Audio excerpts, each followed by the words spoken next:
Bonjour, j'espère que vous allez bien. Moi, je me porte super bien. Aujourd'hui, je vais partager avec vous les notions sur les cartes co-brandées et les cartes co-badgées. D'accord?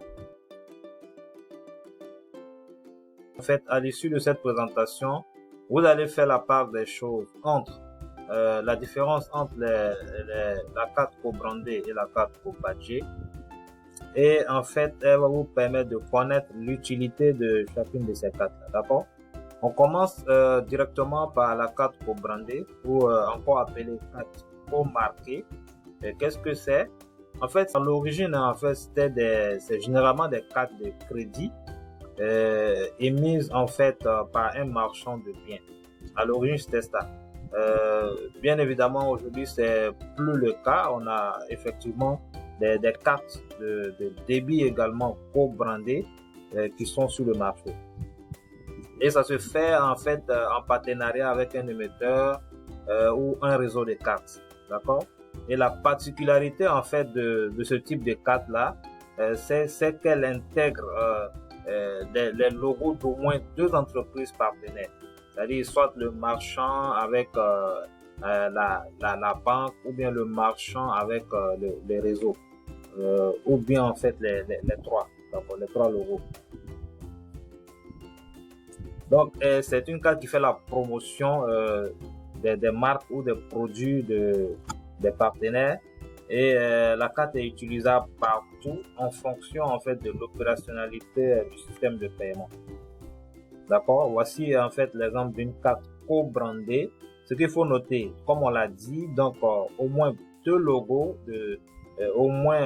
deux logos d'entreprise partenaires. Donc, on a ici le réseau Visa et en fait l'entreprise IKEA. Donc, ce qui fait de cette carte une carte co-brandée. Donc, au moins deux logos et à l'intérieur, on peut avoir une seule application de paiement Visa, par exemple. D'accord? Donc, un autre exemple, ici, on a le réseau GIM, on a le réseau Visa. Donc, c'est une carte Visa sponsorisée parce que le GIM n'est pas une banque. Donc, ici, en fait, c'est une carte qui est sponsorisée, une carte Visa sponsorisée par le GIM, mise à la disposition d'une banque, la Banque Atlantique. D'accord?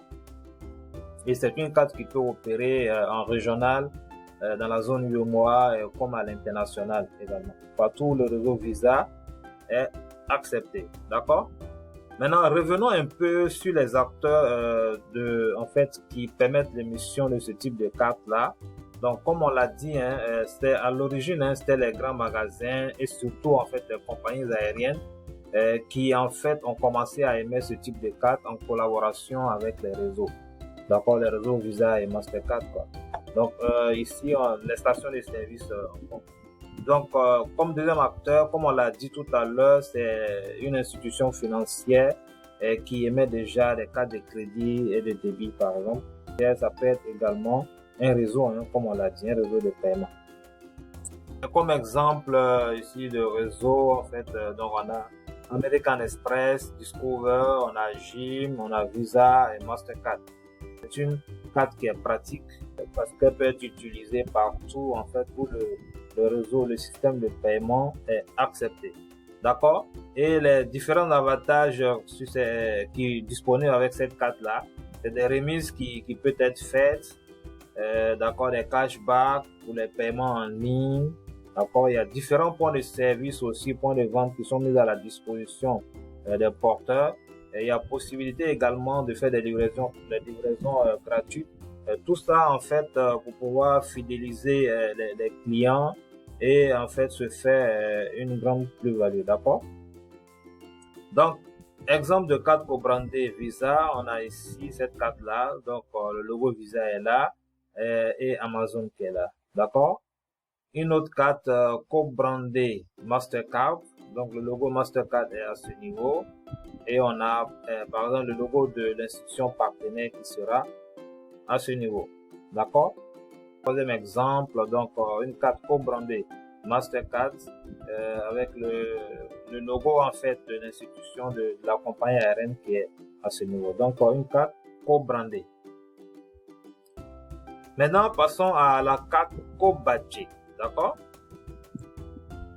Une carte Kobadje, c'est une carte de paiement, d'accord, qui possède 2 ou plusieurs applications de paiement à l'intérieur. D'accord? Et c'est une application, bien évidemment, l'application de paiement identifie le réseau, le système de paiement. On peut avoir une application Visa à l'intérieur, une application Mastercard, une application UnionPay, par exemple. D'accord? Donc, il existe des applications de paiement pour opération de débit ou de crédit, c'est possible. Par exemple, les cartes Visa Electron, les cartes Visa Maestro Mastercard. On peut avoir des applications pour opération de crédit également. Les cartes Visa, Mastercard, American Express proposent cela. D'accord? Donc, pour information, ce qu'il faut retenir ici, une carte de débit, c'est quoi? Une carte de débit, c'est une carte qui est rattachée à un compte bancaire, où se trouvent les fonds en fait du porteur. Et c'est une carte sur laquelle, à l'issue de l'opération, le débit est immédiat. Donc, le débit peut se faire dans la même journée, ou bien à J+1, à J+2. En tout cas, c'est immédiat. Dès que l'opération est faite, le débit suit. D'accord? Par contre, une carte de crédit n'est pas rattachée à un compte bancaire, mais plutôt à une réserve d'argent prêté. D'accord? Que la banque, en fait, prête au bénéficiaire. Et voilà, il lui offre en même temps, met à sa disposition une carte de crédit. Il faut faire très attention à ce type de carte parce que, en fonction du montant de crédit, en fait, le porteur a la possibilité de faire des transactions comme bon lui semble, quoi. Mais après, il faut faire très attention parce que l'argent sera remboursé, bien évidemment, avec des intérêts aussi et tout ça. Donc, c'est un débit ici, en fait, qui n'est pas immédiat, mais généralement qui peut être mensuel ou bien bimensuel. Donc, ça dépend, en fait, de la négociation qui a été faite entre la banque et son client. D'accord? Donc, le porteur peut faire son opération pendant tout un mois et à la fin du mois, le débit est fait sur son compte. Donc, ça permet d'être très libre dans ses déplacements, dans différentes dépenses. Mais on doit faire très attention à ce type de cas. D'accord?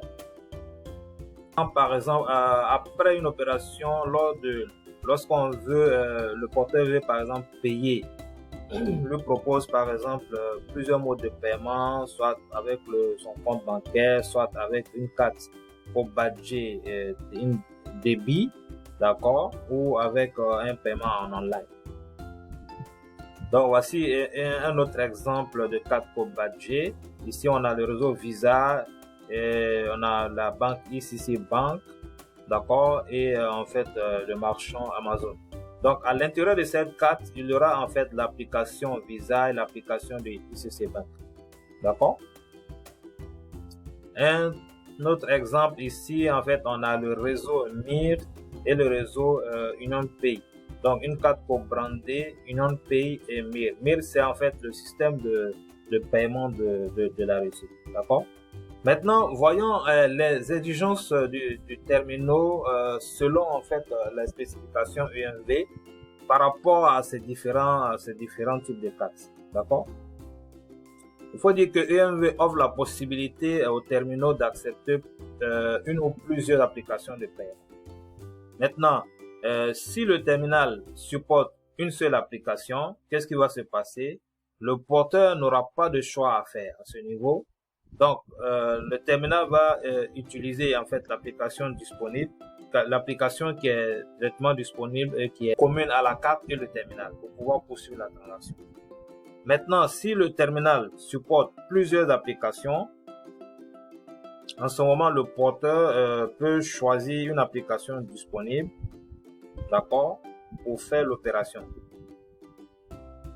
Bien évidemment, si cette application est supportée par le terminal, et cela est possible, c'est-à-dire le fait que le porteur choisisse une application, c'est en fait un paramètre, un tag EMV qui permet de faire cela. Il s'agit en fait de l'API, de l'application Priority Indicator. Voilà, et si le bit 8 en fait de ce tag là est à 1, ça force en fait le choix du porteur, ça permet au porteur de valider la sélection de l'application avant de poursuivre l'opération. Mais si c'est à 0, le porteur n'aura pas à faire un choix. Donc ça sera fait implicitement. D'accord? Maintenant, selon EMV, en fait, ce type de sélection-là se fait selon deux méthodes. La première méthode, c'est la méthode implicite. D'accord? Au niveau la seconde, c'est la méthode explicite. Au niveau de la méthode implicite, qu'est-ce qui se fait? Le terminal, en fait, lit le PSE, l'environnement de paiement du système. Donc, il récupère, en fait, l'ID à ce niveau, le compare avec l'ID qu'on a au niveau du terminal. Et si c'est conforme, il va le mettre, en fait, sur la liste d'applications candidates. D'accord? Et en fait, si il n'y a pas de PSE existant sur la carte, en ce moment, la sélection explicite peut avoir lieu. C'est là, en fait, le terminal va proposer chaque ID qu'il a à son niveau. Et maintenant, par la suite, va faire une sélection explicite de chaque ID au niveau de la carte. Le compare en fait avec les ID qu'il a à son niveau. Et si c'est conforme, va l'ajouter sur la liste d'applications candidates. Donc ici, en fait, c'est plus long. Donc, comme on va le voir. Donc, on a ici, par exemple, le master file. On a en fait un répertoire. On a ici le PSE. Et on a une application qui est là, on a une seconde application qui est là, on a une application qui est là avec les données, les fichiers en fait qui sont au niveau de l'application. Maintenant ici en fait, lorsqu'on a un PSE dans une carte, les applications qui sont directement rattachées au PSE, ce sont ces applications-là qui seront opérationnelles, qui seront utilisées en fait lors d'une transaction. Donc cette application par exemple ne sera pas utilisée. Donc, s'il n'y avait pas de PSE à ce niveau, donc en fait, la sélection va être plus longue. Parce que le terminal va venir voir et récupérer chaque ID. Il va faire un select sur chaque ID pour voir en fait, pouvoir faire la vérification. D'accord? Parfait. Donc, ça sera un peu plus long. Ceci met un terme à la présentation de ce jour. J'espère qu'elle vous a permis de comprendre, de faire la différence entre une carte co-badgée et une carte co-brandée. Merci beaucoup pour votre attention. On se dit à la prochaine.